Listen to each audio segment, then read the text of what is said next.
नमस्कार। जोहार।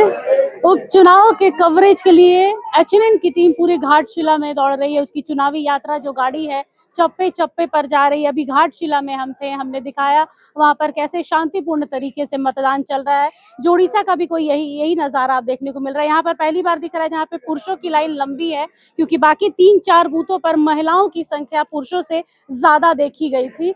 क्योंकि महिलाओं का कहना था कि भाई पुरुष आलसी होते हैं, ऐसा बिल्कुल नहीं है। यहाँ पर पुरुषों की लाइन आप देख पा रहे हैं। यहाँ पर 1 2 3 4 लाइनें आपको देखी जा रही है, जिसमें 2 महिलाओं की हैं, 2 पुरुषों की हैं। और मतदान बड़े ही शांतिपूर्ण तरीके से, और जो मतदाता है उनके अंदर उत्साह देखा जा रहा है।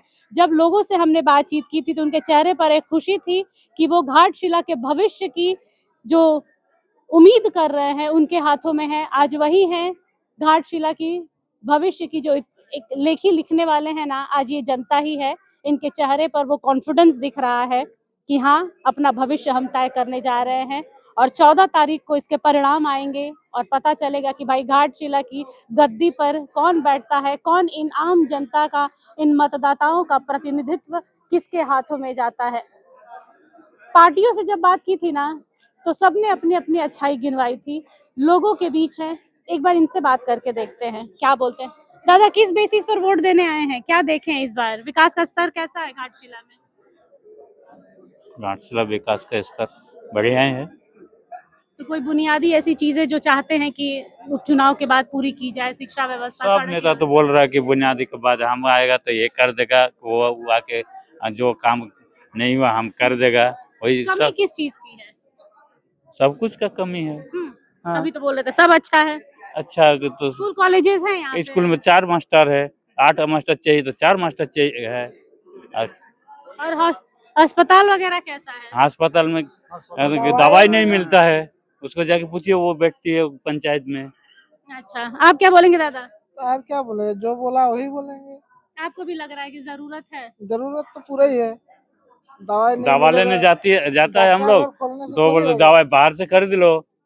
तो पंचायत में क्या हॉस्पिटल है हम लोग का? दवाई बाहर से अगर खरीदेगा तो हम डॉक्टर नहीं लोग दिखाएंगे। डॉक्टर जाके नहीं दिखा सकते। मतलब स्वास्थ्य व्यवस्था चरमराई हुई है घाटशिला की। हाँ, शिक्षा व्यवस्था का, जब रामदास सोरेन जी थे तब शिक्षा व्यवस्था कैसी थी? वो तो एक्सल भी था कि हाँ, शिक्षा मंत्री होके। उसका पहले से ही ये तो दुर्भाग्यपूर्ण है, किसी का जाना हम कुछ नहीं कह सकते, वो तो दुर्भाग्यपूर्ण है। हाँ, इसीलिए अगर रहता तो बढ़िया ही होता। अभी तो नहीं है फिलहाल, तो देखिए इसका बाद क्या हो रहा है। बेरोजगारी पर क्या बोलेंगे दादा? इधर इधर बेरोजगारी को लेकर क्या बोलेंगे? कैसा है यहाँ पर रोजगार का स्तर, कैसा है? रोजगार ऐसा बढ़िया नहीं है। आप क्या करते हैं? हम तो कुली का काम करते हैं। तो यहाँ पर लोगों को लगता है, कुछ लोगों से बातचीत की, उन्होंने कहा कि भाई हमारे बच्चे अच्छे खासे क्वालिफाइड है, इसके बाद भी यहाँ पर नौकरी नहीं है, दूसरे राज्यों में जाना पड़ रहा है। हाँ, वो तो बात सही है। कुछ बोलते चाहिए दादा? ठीक है। दादा कुछ बोलने से बच रहे हैं। यहाँ पर अमूमन यही चीज है कि दादा कुछ बोलना चाहेंगे? मतदान तो बड़ा शांतिपूर्ण तरीके से चल रहा है। मतदान तो यहाँ देखिए हमेशा शांतिपूर्ण तरीके से ही होता है। यहाँ कभी झूठ झमेला कभी नहीं होता है, ठीक है ना। ये ऐसा एरिया है, बहुत अच्छा शांति तरीके से यहाँ मतदान होता है, ठीक है। लेकिन लोगों को शिकायतें बहुत है। क्या चीज का शिकायत? भाई सड़क व्यवस्था नहीं है, शिक्षा व्यवस्था चरमराई हुई है, स्वास्थ्य व्यवस्था नहीं है, दवाइयों की कमी है, रोजगार नहीं है, पढ़े लिखे बच्चे बाहर जा रहे हैं, कई समस्याएं। नहीं, रोजगार तो नहीं है एकदम। यहाँ बेरोजगारी बहुत है, रोजगार की बहुत कमी है। पढ़े लिखे जैसे कोई बीएड किया है, कोई एमएससी एमएड किया है, बीएड किया है, लेकिन उन लोगों के लिए कोई वैकेंसी नहीं है। अच्छा, बीएड करके कहाँ जाएंगे स्टूडेंट? बीएड करने के बाद टीचर्स का तो वैकेंसी निकलना चाहिए ना, लेकिन टीचर्स का वैकेंसी निकलता ही नहीं है। तो बीएड करके इतना स्टूडेंट्स बैठा हुआ है, और लोग जगह कहाँ बताइए। तो इतना बेरोजगारी बढ़ रहा है।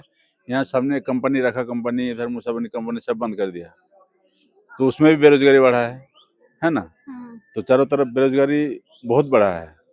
और जहाँ तक शिक्षा का कमी है, शिक्षा स्कूल में जैसे सरकारी स्कूल में टीचर्स का कमी है। वही तो बात हुआ, टीचर्स का वैकेंसी निकलेगा तो बहुत टीचर्स आएगा, है ना। तो जनता को ये जो बेरोजगारी, शिक्षा में कमी, स्वास्थ्य में कमी आप लोग को आज दिख रहा है, 4-5 साल नहीं दिखता है क्या? जब आप लोग के हाथ में होता है कि किसे चुनना है नहीं चुनना है, तब आप लोगों को नहीं दिखता है, फिर नहीं, 5 नहीं, साल ये जैसे- नेता बनने के बाद आप लोग को कमियां कैसे दिखने जैसे लगती हम लोग हैं? को जैसे हम लोग का स्वर्गीय दादा रामदास दास था तो बहुत ही अच्छा काम किया, हम्म। ठीक है ना। हम्म, वो जिस तरह से विकास का गति को आगे बढ़ा रहा था जी। बहुत ही बढ़िया से विकास का गंगा बहा रहा था, हम्म, लेकिन अचानक इस तरह का घटना हो गया तो उसी में सब दुखी है। हम्म, बहुत अच्छा काम कर रहा था, हर क्षेत्र में काम कर रहा था। यहाँ पर संथाल यूनिवर्सिटी भी खोल रहा था, है ना। और रोड रास्ता देखिए आप लोग आए, बहुत अच्छा रोड रास्ता भी बना दिया। हर क्षेत्र में रामदास दा बहुत अच्छा काम किया। वैसे ही हर एमएलए को होना चाहिए, तब झारखंड का विकास होगा। धन्यवाद दादा। देखिए अमूमन कुछ नई बात नहीं है, यहाँ पर लोग मतदान के लिए आए हैं, अपने अधिकारों का इस्तेमाल कर रहे हैं, शांतिपूर्ण तरीके से भी हो रहा है, सुरक्षा के लिहाज से व्यवस्थाएं भी सही हैं, केंद्रीय बल भी है, स्थानीय पुलिस भी है, सब कुछ है। एक बार फिर से उम्मीद है इन चेहरों पर, ये जितने चेहरे दिख रहे हैं ना जो वोट देने आए हैं, इनके चेहरे पर फिर से उम्मीद है कि जिसे चुनेंगे वो घाटशिला की किस्मत को बदलेगा। 14 तारीख को पता चलेगा कि किसे इन्होंने चुना है, पूरी घाटशिला की जनता किसे चुनकर अपने सर का ताज बनाती है और कौन घाटशिला की ये जो मौजूदा स्थिति परिस्थिति है उसे बदलता है। समस्याओं का लिस्ट है लंबा। कई लोग खुश हैं कि भाई रामदास सोरेन जी थे तब बहुत सारी बुनियादी ढांचों को बदला गया, लेकिन कुछ लोग हैं जो अभी भी शिकायतों की लंबी लिस्ट लेके चल रहे हैं कि शिक्षा व्यवस्था चरमराई हुई है, स्वास्थ्य व्यवस्था की तो पूछिए मत मैडम, रोजगार दूर दूर तक नहीं है, पढ़े लिखे बच्चे अपने राज्य को छोड़कर दूसरे राज्यों में ठोकरें खा रहे हैं, गालियां सुन रहे हैं, अपनी भाषा वहां की भाषा सीखने के लिए दबाव डाला जा रहा है, कई बातें हैं, लेकिन हाथ में आज इनके है। कहते हैं ना कि कभी कभी ऊपर वाला एक मौका देता है कि अपनी किस्मत बदलो, तो आज ये घाटशिला की जो उपचुनाव वाली जनता है ना, ये अपनी किस्मत बदलेगी। कैसे बदलेगी, क्या बदलेगी, ये 14 तारीख को पता चलेगा। हमारा काम है निष्पक्ष होकर दिखाना, दिखा रहे हैं घाटशिला में जहां जहां उपचुनाव हो रहा है, और उम्मीद करते हैं कि आज अपने बुद्धि, विवेक और लोकतांत्रिक अधिकार की ये जनता इस्तेमाल करेगी और अपना भविष्य चुनेगी। कैमरा पर्सन अक्षय के साथ निशा मिश्रा की रिपोर्ट। अगर आपको हमारा ये वीडियो अच्छा लगा तो इसे लाइक करें, शेयर करें और हाँ, सब्सक्राइब करना ना भूलें।